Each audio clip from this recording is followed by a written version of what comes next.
There's got to be a better way to get pumpkins than just hunting for them. 28, I guess. Is there any? Oh, so this is one way to do it. Syndicate wants 1,000,000 pumpkins.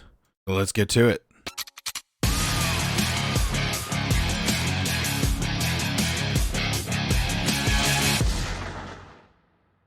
Yellow, ladies and gentlemen, Stromback. I just want to make a quick video here. The reason it's going to be quick is I have some upcoming dental surgery later in the week, and so I needed to get some stuff recorded before that happened because I'm not going to be able to record for a while because otherwise I'll sound like this. So this is going to be the pumpkin farm, and we're going to build this up on Syndicate. I'll include probably some footage, maybe in the intro. You already saw it there of when we actually built it up. But this is not a 1,000,000 per hour pumpkin farm. Pumpkins grow really slow, so this is 13K per hour behind me right here. And while this is not really revolutionary or necessary, we're speeding it up by doing some fun stuff with the new hopper minecarts in 1.19. Before we get started, there's a few things to know. One, I am using the texture pack from Vanilla Tweaks to show the different colors of the pumpkin stems and show when crops are complete. So this is not vanilla. This is the texture pack from Vanilla Tweaks. Obviously, it has no effect on gameplay. It's just a texture pack. And then there will be a world download down in the video description. One thing to note, if you decide to build this is going to be very directional, okay? Because of the way that minecarts work. If you don't build it in the right direction, the minecart system is going to fail. So I have the cardinal directions here, north, south, east, west, to show the direction that needs to go. You can flip this, on the one axis so it can go this way, but you can't build it out this way. So what we're doing is I want to do a pumpkin farm where you use, chains or something to push along the hopper minecarts. The chains are what break the pumpkin. The hopper minecart immediately picks them up, so there are no pumpkins lying on the ground or anything like that. But then in 1.19, you can break a hopper minecart, and then it will drop the hopper minecart. So we have these hopper minecart unloading systems. So instead of waiting for a hopper to pull all these items out of the hopper minecart, you can just break the hopper minecart, and it will immediately dispense them. Now, full disclosure, these unloader systems, a lot of this concept, I'd say like 95% of it is stuff I've learned from Mango's channel. So things like using the amethyst shard or the wither skeleton skull to line that up, and then having it break inside that lava cauldron so that you can get the hopper minecart back in the hopper, but then all the items go back, collection system, etc., etc. But then the problem comes of now your flying machine has no hopper minecart on it. And that's where these come in. You can actually dispense a hopper minecart down a block. We can see we've got that air block there before the rail, but it will still dispense. And also, rails are movable as well. So they're on this little sticky contraption here. And when those get pulled back this direction, if I break this dust, we're going to see those are going to fall. And now they're ready to get picked up by the chains on the flying machine to go through another round.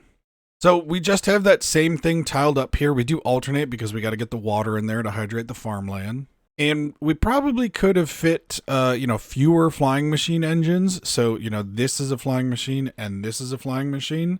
But I wanted to keep this modular. So if you wanted to just build one row of this all the way down, you can. If you wanted to build, 2 rows, it's separate flying machines. So I kept it a little extra modular there.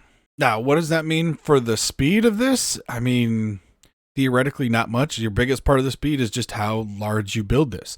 This is filling up random tick range when you have the player or the bot inside this little cabin right here.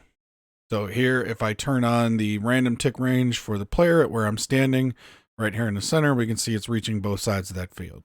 And normally what I like to do to have run it is have the bot standing on this pressure plate, and that's why I've added this as the on switch here, but I've also just left a lever there so that you can turn it on. You do want to make sure you don't unload this because unloaded flying machines can break very easily.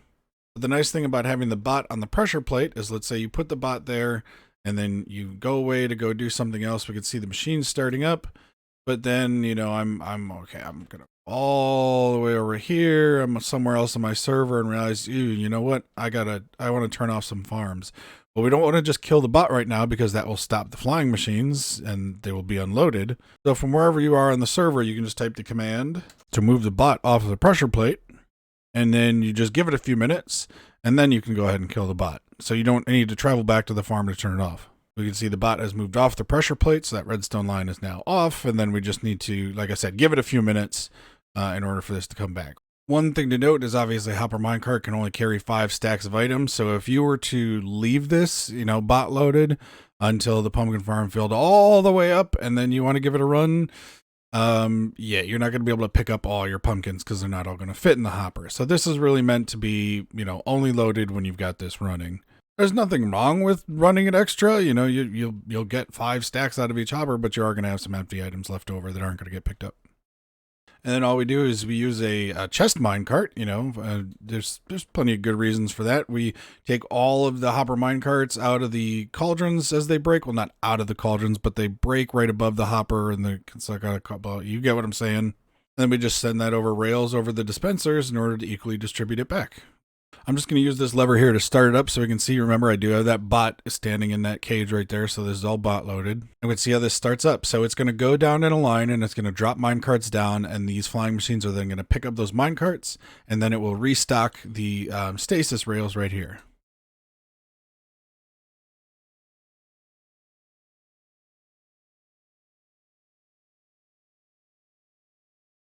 Flying machine then all takes off, where it reaches the automatic return stations on the other side. And then when it returns, I'm going to turn on hitboxes here so we can see the hitboxes of the minecarts.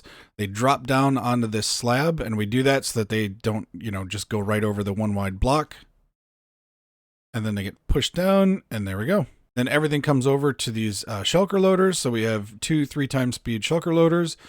Quick tip, if you guys didn't know, I've talked about this a little bit in my Discord, but you can actually just make a 3 times hopper speed shulker loader just by putting 3 hoppers facing into the shulker. So here we have 1 on each side and then 1 on the top. We just have to make sure that we drop this down a couple so we do have an extra hopper there, just because we can't, QC that piston or we're going to have some problems. Now you will notice these items are recycling in this water stream because this is coming in all at once. So, this is a couple of thousand at a time. We do batch them here so that we can, keep that item lag down. You can see the MSPT up in the top left there. We're not high up there because we've got these all batched into stacks. So even though, 13,000 an hour is only 2 times hopper speed, these are all unloading at one time. So we need to really make sure that we're able to pick those up fast. So, theoretically, you could even add another one onto here, but there's really no need because as we're going to see momentarily, these are all going to get sucked up. And we can see the stacks are even starting to disappear right now. There, we're already down to 1 stack. And there we go. We've got them all sucked up.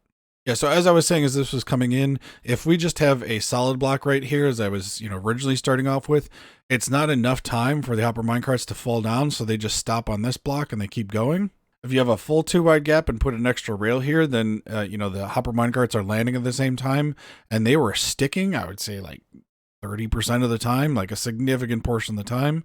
So that's why I shorten this up, but then we've got to make sure we can get it into that one. So nice, easy solution is just, boom, just some slabs. So you can see the hitbox, the hopper minecart is still tall enough that it can get pushed by another block. So in this slot, we'd have the chains there, and the chains then push it over to this, where it then runs into this block, and it can't go any further, so then it successfully drops down.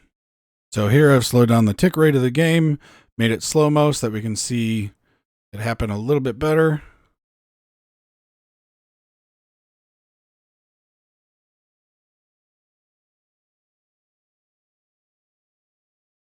As you can see, they kind of take that little bounce off there, so we're making sure that we get it nice and aligned so they can fall in that hole. Then all those broken hopper minecarts come right back into our minecart with a chest and get ready for the next run.